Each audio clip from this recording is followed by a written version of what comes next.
Not mind facing charges in South Africa. The only issue, it seems, that they had presented when they made that extradition appeal was that they feared for their safety and they also feared for their security.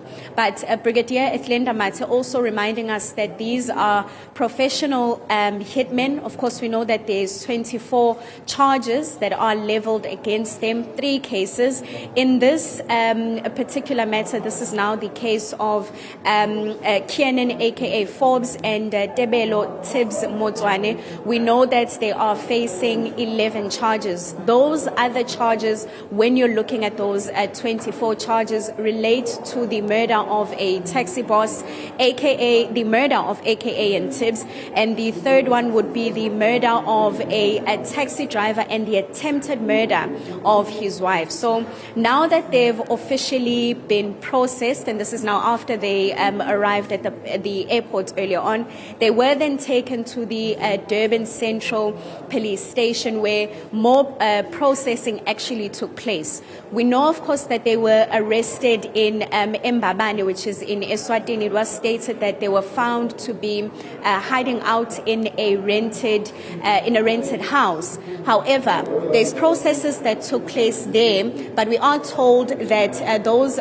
processes that took place in Eswatini will also need to take place here in South Africa. Of course, it was stated that they would need to be arrested after they landed in South Africa. So that has now officially taken place, which is why we are now set to see them appear here at the Durban Magistrates Court. And Siletiwe, I mean, this is an important moment for the families, for the people who've been looking for justice, what happened for what happened for a long time.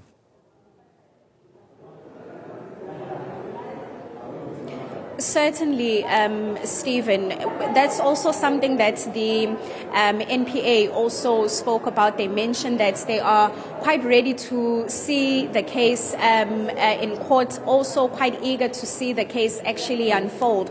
Of course, there's still quite a few unanswered questions, and the family is also waiting to receive that justice that is owed to them. Not just justice that is owed to the families, but also justice that is also owed to the victims who were gunned down on the 10th of February, and this is now in 2023.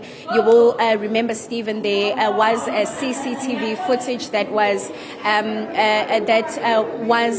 seen just after they were gunned down.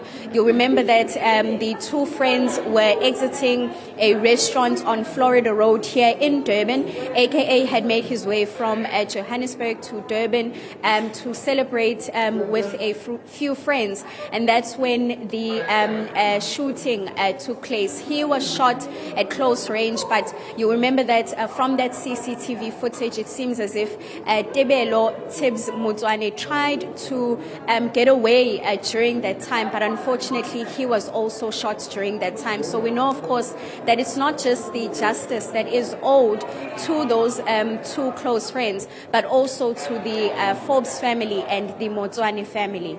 Siletiwe and Ndlovu, thank you very much indeed. Do appreciate that update, important developments there.